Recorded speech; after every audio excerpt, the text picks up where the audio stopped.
Em artigo publicado no Wall Street Journal, a jornalista Mary Anastasia O'Grady alertou sobre a cortina de fumaça criada em torno dos atos de vandalismo do dia 8 de janeiro, utilizados para formar uma narrativa segundo a qual o ex-presidente brasileiro, inspirado por Trump, seria algum tipo de ameaça à democracia brasileira. A jornalista alertou que a narrativa pode ser conveniente para aqueles que querem atacar Trump, mas deixa de lado o perigo iminente que espreita a liberdade no Brasil. Uma Suprema Corte que está amordaçando seus críticos, bloqueando seus bens e até prendendo alguns, tudo sem respeito ao devido processo legal. A jornalista explica: os eventos de 8 de janeiro merecem uma condenação inequívoca, apontando que o Estado tem o dever de processar legalmente e punir os responsáveis. Ela pondera e rebate associações grosseiras. Mas me poupem. Dizer que os atos de Brasília são fruto do 6 de janeiro nos Estados Unidos cheira a moralidade seletiva. Quando extremistas de esquerda vandalizaram a Colômbia por meses em 2021, não me lembro de ver as classes falantes dos Estados Unidos culpando as ondas de violência ligadas aos eventos dos Estados Unidos. Ela apontou como violações a direitos fundamentais e às liberdades públicas podem ocorrer por iniciativa de governos e do judiciário. Multidões nas ruas, seja da direita brasileira ou da esquerda, como no Peru, ameaçam o governo representativo. Mas a liberdade também pode ser sufocada de dentro do governo. A jornalista mostrou exemplos, rememorando o sistema bolivariano, o qual, implementado na Venezuela, utilizou do controle do judiciário para instaurar um regime ditatorial. A Venezuela era uma democracia no início dos anos 2000, quando Hugo Chávez tomou o controle do judiciário, eliminando direitos e proteções legais de minorias. Jimmy Carter aplaudiu o chavismo. Tiranos na Bolívia e na Nicarágua copiaram o manual de Chávez. Dessa maneira, O'Grady salientou o estado de depauperação institucional da América Latina. Hoje, a separação de poderes, necessária para que a democracia possa sobreviver, é incerta em muitos países da região, inclusive Colômbia, Honduras, El Salvador e México.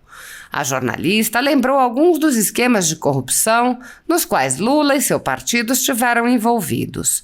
Começando por volta de 2007, o presidente Lula e seu PT orquestraram o maior esquema de corrupção do hemisfério ocidental. A empreiteira brasileira Odebrecht estava no centro de tudo e tinha até um departamento de propinas.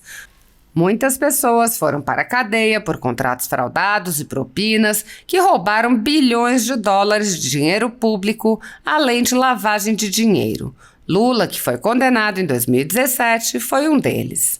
Mary Anastasia O'Grady prosseguiu apontando como a inicial esperança no combate à corrupção deu lugar ao desamparo e à desilusão após ações do STF.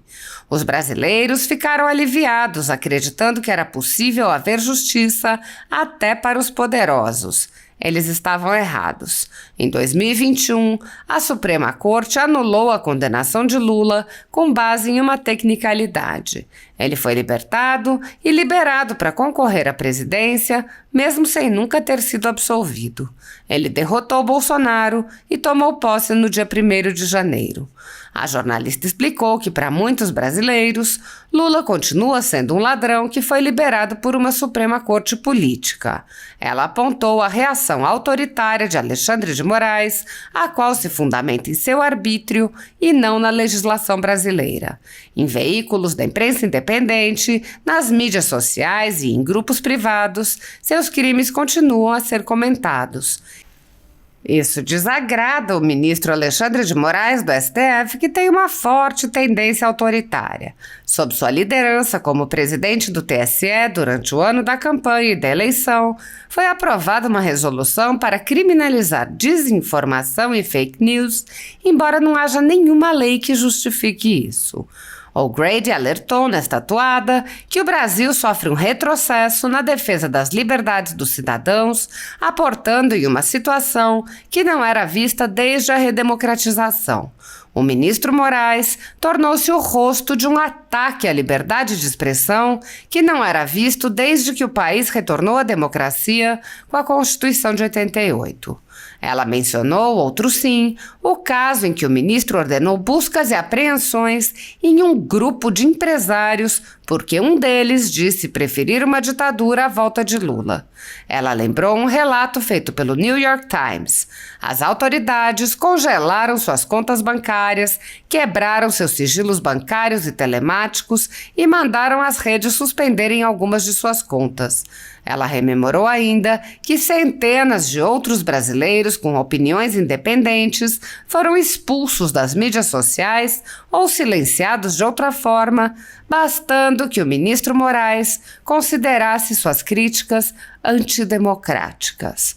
A jornalista foi enfática ao asseverar que a extrapolação das atribuições destruiu a credibilidade da corte e aumentou as dúvidas sobre a imparcialidade da condução das eleições. Contudo, ela alertou: falar sobre essas dúvidas é proibido. Quando o partido de Bolsonaro questionou juridicamente as eleições, o pedido foi sumariamente negado. A Corte Eleitoral multou o partido em mais de 4 milhões de dólares por ter recorrido. A jornalista resumiu assestando como, em sua interpretação, o STF representa uma ameaça maior à democracia e à liberdade dos brasileiros do que os atos praticados em 8 de janeiro. A Suprema Corte Brasileira está criando leis conforme as circunstâncias. Se ninguém a contiver, a confusão do dia 8 de janeiro vai se tornar a menor das ameaças à liberdade para os brasileiros. Rafael Lima, fundador do Ideias Radicais, argumentou. Artigo publicado ontem no Wall Street Journal diz que o STF é maior risco para a democracia do que o 8 de janeiro. Será que veremos Xandão mandar derrubar um jornal por ataque à democracia? O empreendedor e economista João Henrique da Fonseca questionou. Artigo do Wall Street Journal se junta ao do New York Times e critica ataques à liberdade de expressão no Brasil e chama o STF de uma ameaça ainda maior à democracia do que os ataques de 8 de janeiro. Esses jornais são radicais? O jornalista Jorge Serrão, do Alerta Total e da Jovem Pan, comentou. Depois de ver reportagens sobre o Supremo Magistrado Brasileiro no New York Times e no Wall Street Journal, o pessoal do Telegram deve ter pensado que estamos nos Estados Unidos, onde qualquer censura é inconstitucional. No Brasil, várias vezes o STF também proclamou que era. O deputado federal Luiz Lima relatou. STF é uma ameaça maior que o 8 de janeiro, diz artigo publicado no The Wall Street Journal. Texto é assinado pela jornalista Mary O'Grady, que integra o conselho editorial do veículo de comunicação. A jornalista Patrícia Maciel brincou. STF dá 48 horas para o Wall Street Journal explicar por que usou a foto do Alexandre de Moraes para denunciar a tirania da turba do Alexandre de Moraes. O cidadão Manuel Neto comentou. O Brasil nunca esteve tão ameaçado como agora. STF é uma ameaça maior que o 8 de janeiro, diz Wall Street Journal. Artigo do periódico critica cerceamento a liberdades no país. Consórcio de imprensa brazuca passa vergonha internacional. Passa não, são sem vergonha mesmo. A UNAB, União dos Advogados do Brasil, comentou. Informe. Pior que 8 de janeiro de 2023, só o próprio STF, noticiou o Wall Street Journal. Oswaldo de Paula pontuou. Quem manda no Brasil é o STF, vergonha nacional. Perfil Jua Sincera avaliou. Exatamente. Estão colocando medo na população através do cenário criado por eles mesmos. O perfil Ice Shui, por seu turno, comentou. STF é uma ameaça maior que o 8 de janeiro, diz Wall Street Journal. Artigo critica cerceamento às liberdades no Brasil. Vejam só, queriam notoriedade, agora conseguiram. A J. Veiga relatou, e assim os fatos vão ganhando o mundo. Um artigo publicado no Wall Street Journal criticou a atuação do Supremo Tribunal Federal. Antônio Lúcio frisou: um artigo publicado no Wall Street Journal criticou a atuação do Supremo Tribunal Federal. Escrito pela jornalista Mary O'Grady, o texto afirma logo no subtítulo que o STF é uma ameaça maior que o 8 de janeiro. Eu concordo plenamente com essa jornalista. Alfredo Miranda aferiu: concordo com o artigo de Mary O'Grady no Wall Street Journal sobre a ameaça representada pela maneira como o STF vem atacando a democracia e as leis com a sua repressão à liberdade de expressão e ao devido processo legal. É importante que essa situação seja observada. O cidadão Fábio Barros lamentou: atualmente, a Corte, que deveria zelar pelo cumprimento da Constituição e, consequentemente, pelo equilíbrio e estabilidade democrática, transformou-se num agente político e fonte de grande instabilidade. Lamentável. O militar e consultor Leonardo Araújo citou: STF é uma ameaça maior que o 8 de janeiro, diz Wall Street Journal. Artigo critica cerceamento a liberdades no Brasil. Pedro Bruno sintetizou: a Suprema Corte do Brasil está amordaçando seus críticos, congelando seus bens e até mesmo prendendo alguns, tudo sem o devido processo legal. Observa o texto ao mencionar que a liberdade de expressão está em xeque. A cidadã Naida Benalha criticou o Senado Federal. O grande culpado pelo Senado não fazer o seu papel é o covarde e prevaricador Rodrigo Pacheco. Pacheco não. Fábio Barreto asseverou: todos os jornais de grande importância, mostrando que o STF está se confirmando um mal maior que o 8 de janeiro. Segundo o Wall Street Journal, esse mal vem do seu comandante, ministro Alexandre. Lá fora, todos já estão vendo. A cidadã Denise criticou a mídia mainstream brasileira. A verdade sobre nosso país sendo dita por uma jornalista americana. Vergonha para a velha mídia podre e putrefata militante do nosso país. Parabéns, Wall Street Journal. O perfil Stole Grow Glow disse: há muito tempo, nenhuma democracia verdadeira tem um STF atuando de maneira similar. Prova que é disfuncional, perigoso e cada vez mais arbitrário. A jornalista Linda, de A Voz do Povo News, disse: o Wall Street Journal americano faz crítica aberta a Alexandre de Moraes, acusando o ministro de prender manifestantes sem o devido processo legal e de bloquear contas de empresários por conversa de WhatsApp. O veículo divulga que a democracia brasileira está ameaçada pelo STF.